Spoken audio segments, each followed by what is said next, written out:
Alors, bonsoir mes petits loulous, et aujourd'hui je voudrais vous souhaiter du fond du cœur un bon Noël. Voilà. Comment est-ce que vous allez? J'espère que vous avez été gâtés pour ce réveillon. Moi en tout cas, ça va, merci de poser la question, et comme d'habitude, on jette un petit coucou à tous nos amis du chat, toujours aussi présents et actifs. Ça fait énormément plaisir. Aujourd'hui, de quoi est-ce qu'on va parler? Je vais enlever mes cheveux. On va parler de Struct, de la classe Struct en Ruby, et comment est-ce que cette classe-là va nous aider à résoudre certains ou à répondre à certains problèmes de design de nos applications orientées objets. Donc quand je parle de design aujourd'hui, je ne vais pas vous apprendre à faire des dégradés. Je vais pas vous apprendre à faire, quand on met un style sur le 2.over, on le met aussi sur le 2.focus, le 2.active, tout ça, ça va ensemble. On va pas faire des petites bordures, on va pas faire on va pas faire tout ça. C'est pas du tout ce qu'on va faire. Je suis désolé hein, si vous vous attendiez à quelque chose de ce style-là. Moi, j'avais pas prévu, j'avais pas anticipé.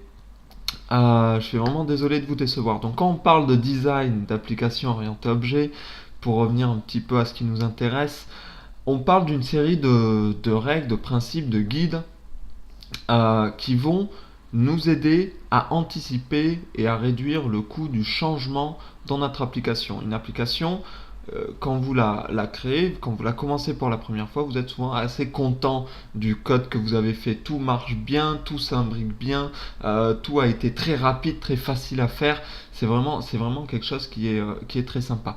Mais une application, elle va forcément évoluer. Elle va avoir un cycle de vie. On va devoir modifier la façon dont telle chose fonctionne. On va vouloir rajouter un argument. On va vouloir rajouter un comportement. Et donc, tous ces petits changements, petit à petit, s'ils sont mal gérés, s'ils sont mal anticipés, vont devenir à chaque fois des petits boulets. Des petits boulets qu'on va traîner, qu'on va transformer en un énorme boulet sur notre application. Et notre application va plus du tout être fun à développer. Ça va plus du tout être sympa. Et on va plus du tout réussir à faire les choses facilement et rapidement. Et au contraire, ça va devenir une application de l'enfer. Une application de l'enfer qu'on va détester et où chaque modification va coûter énormément de temps et d'investissement et ça va plus du tout être fun. Donc prévenir cet état de fait de se retrouver avec une application qui devient extrêmement pénible à maintenir? Eh bien, on a justement toutes ces règles de design d'application orientée objet qui vont nous aider à anticiper le changement et à réduire le coût du changement. Donc, la règle principale, quand vous posez la question est-ce que je dois suivre les règles qui sont dites ou pas par ces concepts de design, la règle principale, donc, elle est de dire est-ce que ça va me coûter plus cher de modifier cette zone-là plus tard si je ne fais rien maintenant. C'est-à-dire que si je laisse le code tel qu'il est aujourd'hui, maintenant, est-ce que plus tard, lorsque je voudrais le modifier, ça va devenir pénible, ça va me coûter cher ou pas? Si la réponse est le faire plus tard, c'est comme le faire maintenant, autant rien changer, puisque plus tard vous aurez plus d'informations sur l'évolution de votre application et donc vous serez à même de prendre de meilleures décisions qu'à l'instant présent. Si par contre vous répondez que changer quelque chose plus tard, ça va vous coûter beaucoup plus que si vous anticipez un changement maintenant, à ce moment-là, c'est intéressant de faire le changement. Mais toujours pareil, les principes de design nous permettent d'anticiper un changement suffisamment large puisqu'on ne sait pas quel sera ce changement. Dans ces principes de design et dans le sujet qu'on va aborder aujourd'hui avec la classe Struct qui va nous permettre en Ruby de répondre à certains principes de design, on va avoir le principe de c'est single responsibility. Donc grosso modo la responsabilité unique d'une classe ou d'une fonction à faire quelque chose. Ce principe-là veut que un bout de votre application qui a un nom, donc par exemple une classe utilisateur, ne gère que la logique qui est directement liée à l'utilisateur. Si je vais prendre un exemple différent que l'utilisateur, si vous avez une voiture et que vous avez un moteur à l'intérieur de cette voiture, vous pouvez peut-être calculer la puissance de la voiture. Cette puissance, le calcul de la puissance, en fait, devrait être lié au moteur et non pas directement à la voiture. Ça, c'est un principe de single responsibility. Donc, on va voir ensemble un cas où on va réussir à appliquer un petit peu, une petite partie de ce principe de single responsibility, sachant que je ne vais pas expliquer l'entièreté du principe, étant surtout qu'il se recoupe avec d'autres principes de design, etc. Donc ça, je vous invite, si vous êtes intéressé, à aller voir par vous-même sur l'internet. Je fais aussi, avant de commencer à tripouiller du code, je fais une petite parenthèse pour dire, on va utiliser la classe struct dans cet épisode, et dans les quelques-uns qui suivront, on va travailler sur le même exemple sur plusieurs cas d'utilisation. Et donc on va utiliser la classe struct, et j'avoue que je ne vais pas m'étaler sur le fonctionnement et sur l'utilisation de la classe struct. Je vais juste prendre pour acquis que vous connaissez la classe struct et que vous savez comment elle s'utilise, comment elle se manipule. Et si, donc, pour ceux qui ne savent pas comment est-ce que la classe struct se manipule, je vous invite à aller voir la vidéo de Chloé Roger alias Perlimioz sur sa chaîne YouTube Roar Frenchcast, qui parle justement, qui a fait une vidéo sur comment utiliser et manipuler la classe struct. Donc je vous mettrai le lien de sa vidéo en description de cette vidéo-ci. Et donc ça sera parfait. Maintenant qu'on a donc préparé tout notre petit contexte, on va pouvoir se jeter dans le code avec énormément d'entrain. Donc qu'est-ce qu'on a là? Je vous ai préparé un fichier struct.rb. On a une classe report, donc globalement une classe qui va s'occuper de faire une sorte de rapport. Comment ou sur quoi est-ce que cette classe va faire des rapports? Mais on va regarder ces variables d'instance. On voit qu'il y a un titre, le titre du rapport, et une série, a priori, plusieurs événements qui se sont passés. Et pour l'instant, cette classe ne possède qu'une seule méthode intéressante, c'est la classe print, qui va nous permettre d'afficher en fait entre deux dates qu'on a sélectionnées tous les événements qui se sont passés donc entre ces deux dates, et donc le rendu final est bien sûr exécuté ici, et cette logique là permet de sélectionner les événements entre les deux dates. Au point de vue du main, comment est-ce qu'on a initialisé donc nos objets? On a un tableau à deux dimensions. La première index représente la date, l'année. Deuxième index représente le titre de l'événement. Et le troisième index représente le lieu où s'est passé l'événement. Ensuite, on a créé donc un nouveau rapport qui s'intitule les événements importants du monde. C'est très solide hein, comme exemple, et qu'on a initialisé donc avec notre tableau à double entrée.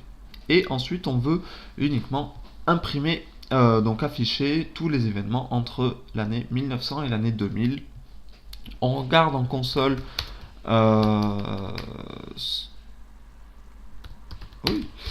ce que ça donne, et si je lance donc struct.rb, on a nos deux événements entre l'année 2000 et entre l'année 1900 et l'année 2000 qui sont affichés. Maintenant qu'on a ça, quel va être notre premier point de focus sur l'amélioration du design de cette classe-là?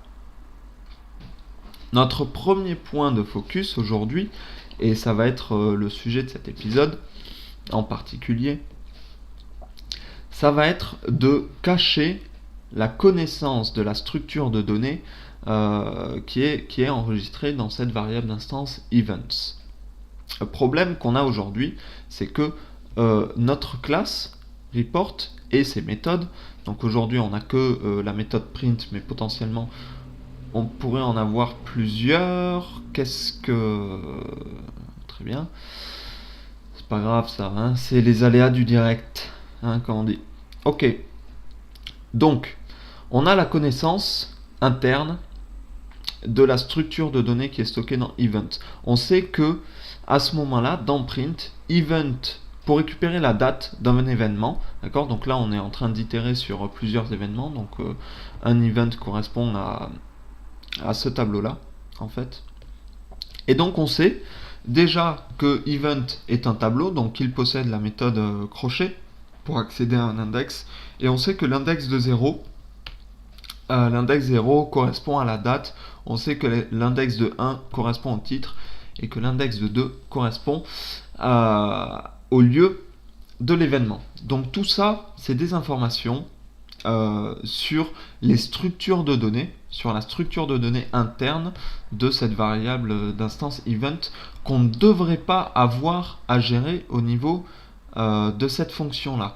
Et pourquoi est-ce que c'est mieux de ne pas avoir à connaître cette structure interne? C'est que si jamais la structure en entrée ici change pour X ou Y raison, on ajoute une information devant, on change la structure et plutôt que d'être un tableau, ça devient un hash ou n'importe quoi, et bien toute notre fonction print et potentiellement toutes les autres fonctions de notre classe report qu'on aurait pu écrire qui dépendent de cette variable d'instance events devrait changer. Donc, ça veut dire que le coût du changement de changer cette structure de données là, pour X ou Y raison, sur d'autres zones de notre application, est extrêmement coûteuse puisqu'il faut également modifier toutes les fonctions dans notre classe report qui dépendent de cette structure de données. Donc comment est-ce qu'on va faire pour cacher la structure de données? Eh bien ce qu'on voudrait avoir sur un event, c'est avoir en fait un objet, une structure à laquelle, une instance à laquelle on pourrait envoyer un message. J'ai un événement, je veux récupérer sa date. J'ai un événement, je veux récupérer son titre. Donc ça, c'est exactement le concept de classe. Donc on pourrait se dire, on va faire une classe pour les nouveaux événements. Pour autant, créer une classe, c'est quelque chose qui est impactant pour votre application. Puisque créer une classe, déjà, ça veut dire que vous allez définir un namespace particulier pour un type d'objet. Ça veut dire que ce type d'objet, vous êtes sûr que vous allez en avoir besoin dans plusieurs contextes, et vous êtes sûr que vous allez inclure beaucoup de logique, enfin de la logique très spécifique à cet objet à l'intérieur, et c'est une classe qu'il va falloir maintenir, développer, améliorer, etc. Surtout qu'on voit que là, en entrée, on n'a absolument pas une classe et on ne veut pas forcément aujourd'hui, lorsqu'on crée notre classe report, imaginons qu'on soit à la création de cette classe de report, on ne veut pas changer notre main, on ne veut pas changer nos appels à l'heure actuelle, on veut juste anticiper le changement, on ne veut pas le changer aujourd'hui.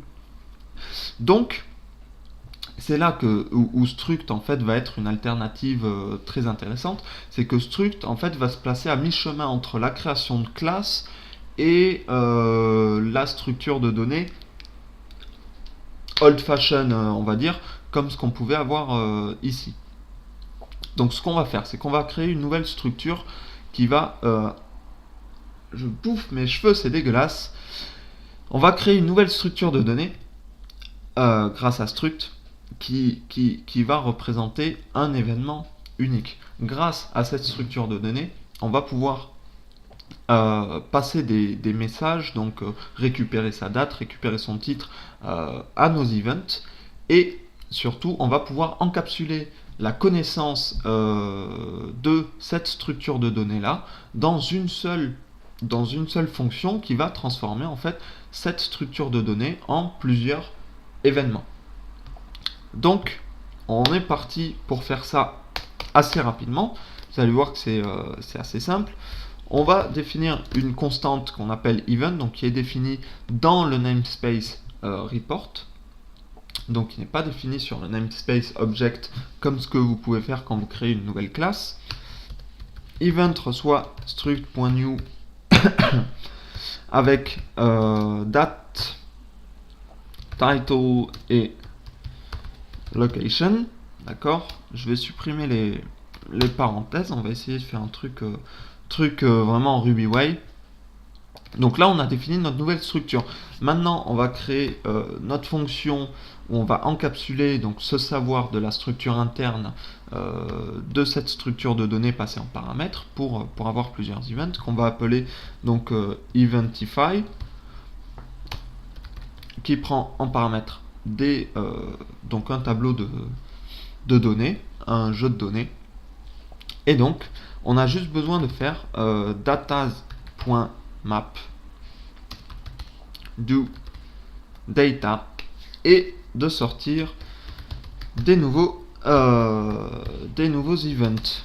Donc, pareil, là, la date, on sait que c'est ici event, enfin data de 0. On sait que le titre, c'est data de 1.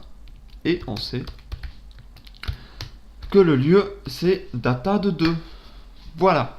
Donc maintenant, on a notre méthode qui encapsule ce savoir. On va l'utiliser ici, c'est-à-dire que event, on va dire c'est eventify de data. Donc maintenant, ce event-là reçoit un tableau de plusieurs events ici, qui sont donc la structure qu'on a créée là.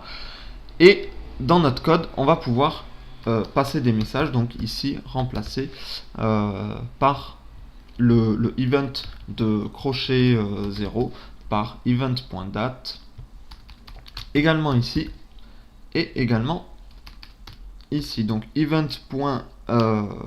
Qu'est-ce qu'on avait dit, title point location et point date.